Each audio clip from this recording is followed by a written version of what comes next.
Eh bien, bonjour à tous. Je me lance dans cette vidéo, à savoir que c'est la première que je fais. J'ai fait un commentaire sur la vidéo de Anthony Saga qui nous proposait un diorama sur le temple du taureau.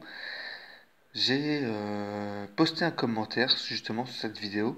Il m'a fait un petit appel dans le sens où je lui dis que voilà, je travaillais sur un format Deltoff, tout comme lui, sur le thème du taureau, et qu'il aurait aimé savoir ce que je faisais. Donc c'est ma première vidéo sur YouTube. Je m'excuse d'avance parce que je pense que cette vidéo va juste être catastrophique, hein. C'est la première fois que je m'expose à ce genre d'exercice. Donc j'ai pas de métier, hein, voilà. Je fais ma première vidéo sur YouTube concerne première vidéo sur YouTube. Après voilà. Donc vidéo sur un diorama. Alors je vais pas parler de mon diorama en premier lieu. Je voudrais juste parler, voilà, Anthony Saga a une façon de travailler, hein, ce que je respecte, hein. Qui plus est, je trouve sa vidéo juste honorable et juste mortelle dans le sens où il fait un tuto sur un diorama. Peu de décorateurs le font parce qu'ils gardent leurs secrets, hein, parce que ils préfèrent vous facturer un décor à 300 € alors qu'au final, hein, ça coûte pas 300 balles, hein, entre le polystyrène, la peinture, un peu le temps qu'on passe, hein, vous allez voir, vous pouvez vous en sortir pour moins que ça, hein. Donc, alors, Anthony Saga, pour en revenir à ta vidéo, quand tu as parlé de structure, euh, il y a juste un truc qui m'a pas déplu, hein. Je dis pas que ça m'a déplu, hein. Quand tu parlais de structure de polystyrène, en fait, je pensais que tu allais parler de surface, mais tu as parlé de structure, le petit caillou. Mais pour le coup, j'ai envie de parler de structure, à savoir de surface de polystyrène. Voilà. Désolé, hein, c'est ma première vidéo. Je suis pas au point avec un téléphone, pas de support, pas de micro. Je vais faire du caca. Je suis équipé comme un manche à couilles, mais c'est pas grave. Donc, tu parlais de polystyrène et de structure. Donc là, on part sur un polystyrène surface lisse, chose qu'a priori tu n'aimes pas. Polystyrène, hop là, la mise au point elle est pas terrible. Bon, bref. Donc un polystyrène plutôt lisse, mais avec quelques défauts. Et là, polystyrène plutôt granuleux. Voilà, on voit, il y a pas mal de défauts. Puis le dépron. Bon, après le dépron, j'ai envie de dire que c'est un truc un petit peu à part, hein. Le dépron, il y a trois cotes, hein. Si je dis pas de conneries, c'est 3 mm, 5 mm et 1 cm. Quoi, non, c'est 9 mm, hein, le dépron. Et le dépron, en fait, c'est le polystyrène haut de gamme. Bah, j'ai envie de vous dire, c'est un peu comme Bandai, quoi. Voilà. Bandai, ils ont la licence Senseiya, donc on peut vous facturer des figurines à 150 balles, c'est pas grave. Et ben le Dépron, c'est le polystyrène haut de gamme, hein. Donc la plaque de Dépron, donc là, le Dépron, on va dire classique de 2 cm par 60 cm de large et 1 mètre de long, c'est 2 euros. Voilà. Le post, là on est sur du 3 cm, c'est environ 4 euros. Il y a du donc 2, 3, 5 et 6 en polystyrène expansé. Très important l'expansé. L'expansé c'est le polystyrène on va dire solide. Parce qu'il y a les... Non, je dis des conneries. Extrudé. L'expansé c'est celui avec les billes. Celui-ci est à bannir dans le sens où quand vous faites un diorama, les billes vont ressortir. Alors, il peut très bien servir si vous avez besoin de mettre du volume dans vos dioramas et vous avez, voilà, vous avez une plaque de poly expansée, vous achetez une télé, un lecteur DVD, quoi, une machine à laver, bon bref, vous avez des billes. Vous pouvez empiler le truc histoire de faire du volume, mais derrière, voilà, faut compenser par de extrudé, extrudé, expansé, bille, extrudé, solide, voilà, extrudé. Donc, au niveau des techniques de sculpture, bon, Anthony Saga a expliqué pas mal de choses qui étaient sympathiques. Néanmoins, je voudrais revenir sur le polystyrène lisse, qui a ce côté, on va dire, plastique, que Anthony Saga, tu n'aimes pas et que j'aime bien, et je vais te montrer pourquoi j'aime bien.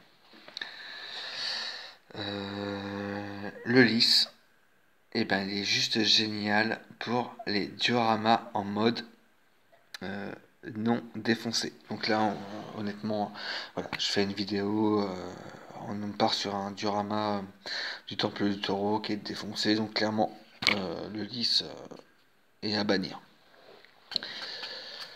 Néanmoins, c'est un polystyrène que j'aime bien parce que quand on veut faire un diorama qui n'est pas en mode défoncé, qu'on veut adopter un côté marbré, un côté lisse, so clean, si je puis dire, et ben il est juste génial. Ce côté lisse donne un aspect vraiment vitreux.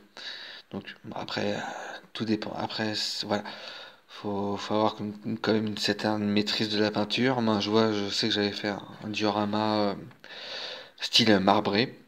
Le rendu était génial. Par contre, je m'étais foiré au niveau des rainures du marbre.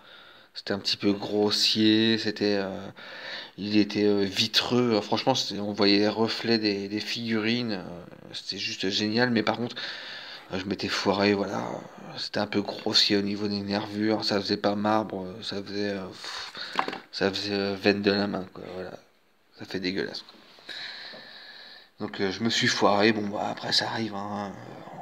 Moi, je suis juste un amateur, hein. J'ai tenté, j'ai essayé, j'ai vu où était l'erreur. Après, il fallait que je travaille beaucoup plus finement. Je n'ai pas fait finement. Voilà. Mais par contre, le poly lisse est plutôt pas mal. Alors, si vous voulez faire un diorama avec du lisse, avec un côté un petit peu érosion.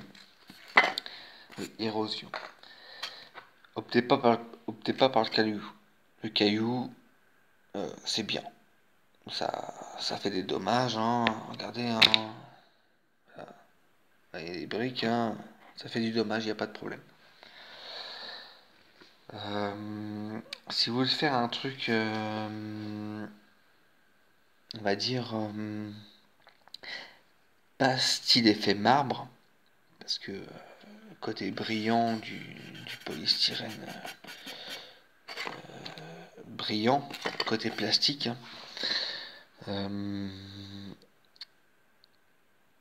Comment dire? Oh là, je suis désolé, hein, c'est ma première vidéo. Donc, le côté brillant, si vous voulez faire un truc un petit peu, comment dire, travaillé, ça va pas le faire. Du coup, je vous conseille un truc, et là vous allez rigoler, mais c'est la brosse à pompe. Le truc pour récurer des pompes. Hein, quand, bon, je sais pas s'il y en a qui font du foot, hein. Moi personnellement je fais pas de foot, hein. Je fais un peu de footing, je cours dans la boue et j'ai une petite brosse comme ça pour nettoyer mes pompes quand elles sont pleines de boue. Donc là, il y a le côté lisse. Alors, excusez-moi, petite mise au point. Bon, il est un petit peu morflé le polystyrène, hein. Il y a des petits défauts. Le problème c'est que ça marque tout de suite. Donc, vous voyez le côté brillant? Alors, attends. Je vais essayer de faire un petit truc vite fait. Ouais, non, ça va pas le faire. Alors attendez. Hop. Voilà. On va brosser en arc de cercle. Côté droit si on veut prononcer. Mais l'idéal c'est en arc de cercle. Et là, hop. Regarde. Hop là. Le côté lisse, il est légèrement texturé. Et là, hop, attends. Le côté lisse n'est pas fait. Texturé, lisse. Bon, il est marqué, hein, honnêtement. Et du coup, ça enlève ce côté lisse un petit peu plastique. Tout comme le dépron. Allez, on va le faire sur le dépron. Donc là, vous voyez le dépron bien lisse. Je vais le faire hors caméra parce que là, c'est quand même compliqué. Hein. Je peux pas appuyer comme je veux. Hop là, on va faire. Hop là, le côté. Vous avez vu le côté lisse et là tout de suite, hop là, il n'y a plus ce côté brillant. Vous voyez, c'est marqué. Alors, si vous voulez ajouter une petite touche de comment dire d'érosion, hein, un peu plus naturelle, bah hop là, vous prenez ce dépron, votre brosse. Alors par contre, j'espère que le téléphone va pas se casser la gueule. Alors, attendez, je le tiens. Hop là, par contre, je l'ai pété la dalle parce qu'elle était en équilibre. Et oui. Vous avez vu la différence, hein, il y a une dalle de 1 cm et celle-là fait 2. Hein. Et regardez. Attendez, la mise au point. Vous voyez les petits trous qui sont faits? Alors après, voilà, vous pouvez. Après, le truc, c'est que quand on fait de la texture au niveau des dalles, on peut prendre une grosse pierre hein, avec des côtés euh, tranchants. Hein, parce que là, on voit bien une tranche plutôt tranchante. Hein, et cette partie-là, ronde. Donc, le truc, c'est que suivant comment on appuie, donc là, on va appuyer gentiment. Ça marque légèrement. Bon, en même temps, la dalle est un petit peu marquée. Hein. J'ai travaillé un peu dessus, entre la brosse à pompe, etc. Et là, je vais prendre vraiment le côté tranchant, mais sans appuyer. J'ai juste posé la pierre. Ici. On voit une petite fissure. Par contre, quand on appuie un peu plus fort, alors, attendez, je vais la retourner. Vous voyez, hein, là, elle est pas travaillée. Hop, et je vais appuyer beaucoup plus fort. Et voici. Vous voyez la différence? Alors, on peut appuyer plus doucement. Ici, j'ai appuyé doucement. Je vais prendre exactement la même fissure et je vais appuyer beaucoup plus fort. J'en ai pété la dalle. En même temps, elle était fissurée. Hein. Mais on voit que ça marque. Donc le truc, c'est que vous pouvez avoir plusieurs cailloux.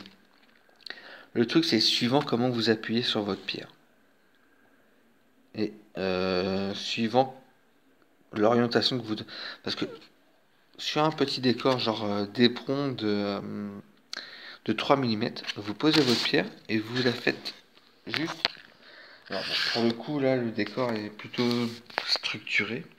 Mais vous posez la pierre, comme ceci, pour un décor qui est... Si vous voulez pas faire un décor avec beaucoup de dommages, vous posez votre pierre, et voilà. Vous faites comme ça. Juste vous faites comme ça. Voilà, j'appuie pas dessus, hein, je la fais juste rouler, machin. De toute façon, le décor est plutôt structuré au niveau des dalles. Hein. J'ai quand même pas mal appuyé, hein, vous pouvez voir, hein, celle-là a fait 2 cm. Je l'ai quand même bien enfoncé. Voilà. Donc j'ai bien appuyé dessus. Si vous voulez faire un truc soft, vous mettez votre pierre, vous faites comme ça, tac, tac, tac, tac, tac, tac, tac, tac, tac. Si vous voulez accentuer le truc, vous appuyez un peu plus. Et si vraiment vous voulez un truc qui soit marqué, voilà, quoi, faut limite vous tapez avec votre caillou. Pas trop non plus, hein, le but c'est pas de... Voilà. Donc, au niveau de la caillasse, c'est fait. Donc, ça coûte pas cher, hein, il y en a partout par terre. Et c'est juste génial. Le lisse. Super au niveau des structures. La brosse à pompe. Pas mal hein, pour le lisse. Hein, si vous voulez faire un truc... regardez. Là, il est lisse. On va se refaire un petit délire. Hop là. Et si vous voulez... Et comme je vous ai dit, vous appuyez plus ou moins sur le truc. Et vous voyez l'érosion?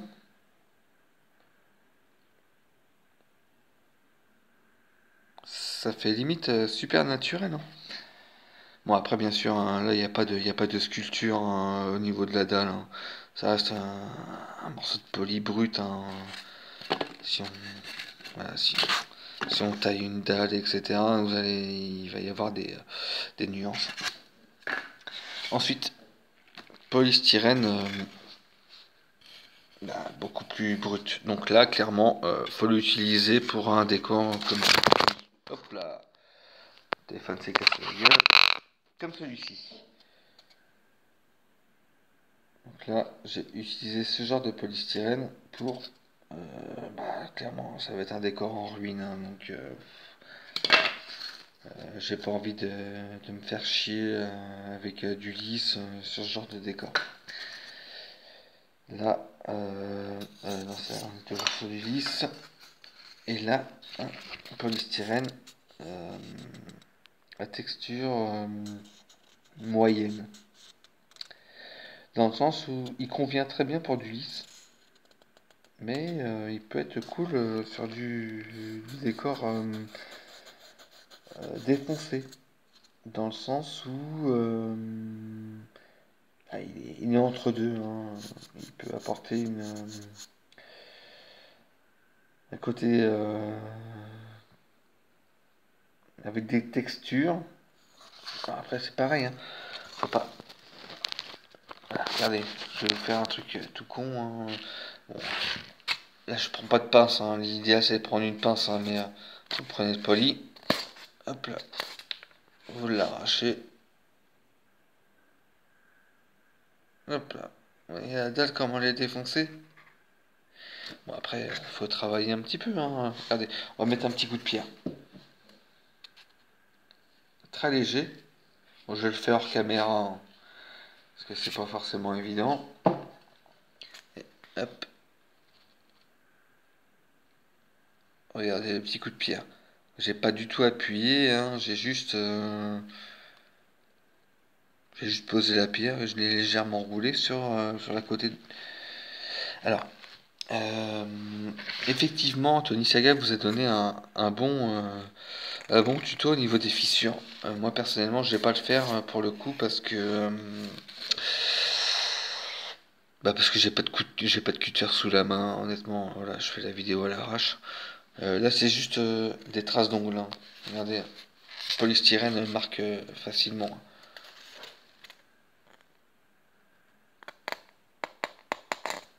Vous avez vu comment ça marque? C'est juste mon ongle. Hein. Bon, ça fait dégueulasse. Hein. C'est une sculpture de merde. Hein. Faut pas le faire avec l'ongle. Hein. Mais moi, ce que j'utilise beaucoup, alors pas sur ce genre de polystyrène. Hein. Là, c'est du polystyrène assez épais.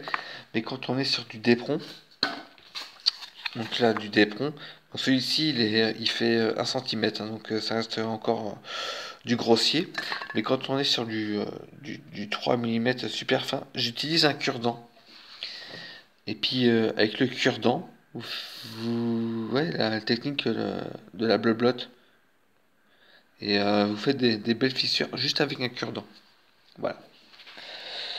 Donc on va faire un petit tour de piste, hein, parce que là je suis en train de papoter, mais j'ai pas présenté mon diorama.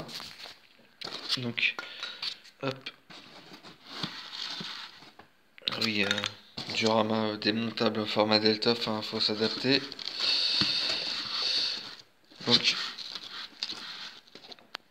voici les murs, hein, en brut, hein. Faut vraiment que je retravaille les fissures, hein. Là j'ai juste travaillé avec la pierre. Hop, voilà. Donc le mur. Les dalles. Alors par contre les dalles, j'ai opté pour du carré parce que si j'aurais vraiment opté comme dans l'anime en rectangulaire, je trouve que ça serait pas il n'y aura pas eu beaucoup de différence entre le sol et le mur.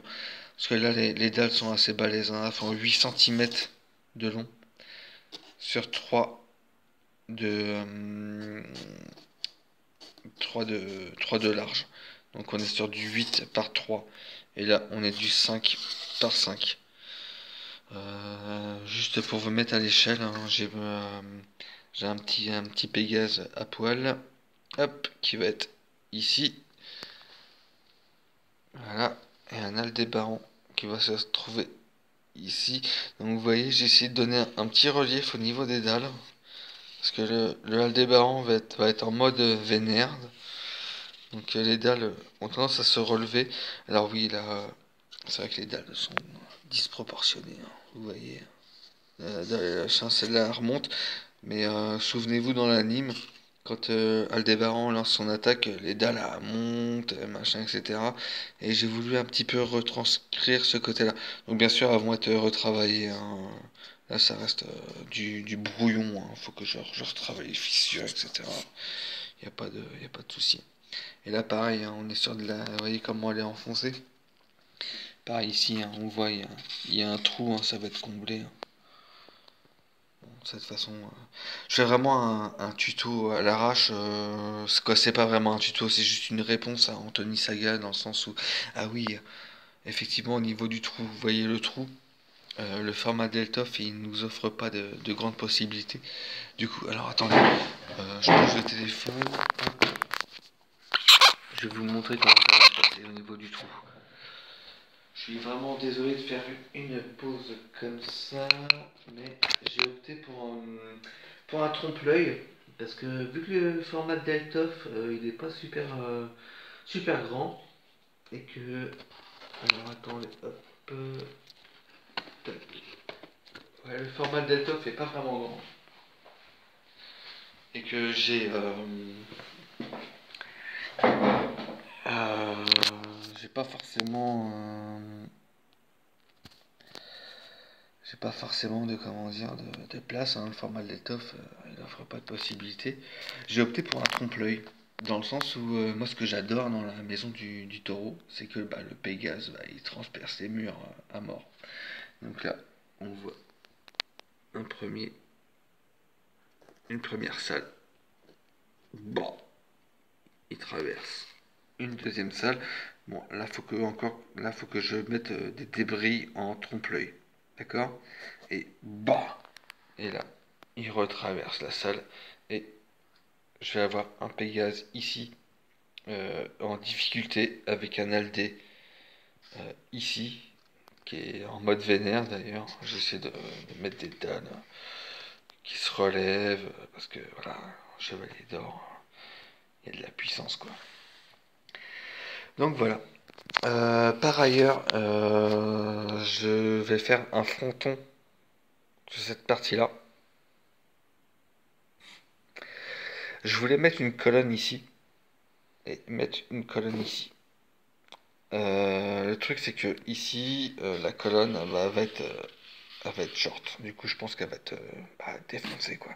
Et ici je vais avoir une vraie colonne quoique je me suis un peu foiré. J'ai mis une dalle à la con. Bon, après, le problème, c'est qu'avec le format Deltoff, on fait des croquis, on se dit, ouais, on va faire ça, et puis au final, quand on commence à faire le diorama, on se dit, ouais, mais non, ça va pas le faire. J'ai juste fait un petit délire, juste pour vous montrer, hein. Alors après, faut s'imaginer, hein, c'est pareil, hein, quand on fait du diorama, là, on est sur du polystyrène brut, c'est pas sculpté à 100%. J'ai fait une petite photocopie, hop, comme ceci, donc du temple du lion. Vous voyez la gueule. Moi je kiffe quand ils arrivent au niveau de la maison du taureau. Voilà, j'ai dit le lion, je sais pas pourquoi. Donc quand ils arrivent au niveau de la maison du taureau, c'est cette tête là qui est en mode vénère quoi. Et du coup, bah, j'essaie de la retranscrire avec du polystyrène. Donc voici, bon ouais, ça reste, ça reste quand même moyen. J'avoue, moi je suis pas, honnêtement, je suis pas un professionnel, hein, ça reste du travail d'amateur, hein. Je fais ça à temps perdu. Et elle sera ici sur un fronton. Voilà. Donc faut imaginer, hein, il va y avoir un gros fronton ici. Et elle sera ici avec plusieurs ornements, etc. Voilà. Donc un Pégase à la base qui était ici et qui a traversé une salle, deux salles, qui se retrouve ici. D'ailleurs, la gueule par terre, c'est normal. C'est un Pégase, hein. En même temps, lui, il tient pas debout parce que le nombre de fois que je le manipule sur les dioramas, avec des positions, essayer de machin, etc. Ouais. Et un Aldébaran qui va se retrouver vraiment ici. Aldébaran EX. Donc, petite dalle surélevée, là, petit effet. Bon, il va falloir que je travaille les fissures. Là, on est vraiment dans du brut de décoffrage. Voilà. Donc Anthony Saga, je te présente mon diorama. J'espère que cette vidéo, non pas t'aura plu, mais t'aura expliqué le travail que je fais. Sur ce, je pense pas faire de vidéo d'ici tôt, dans le sens où j'ai pas forcément le temps, et puis bah, j'ai pas de j'ai plus de figurines, hein, elles sont toutes en boîte, hein, donc je fais mes dioramas en fonction du retard que j'avais. Voilà. Allez, merci.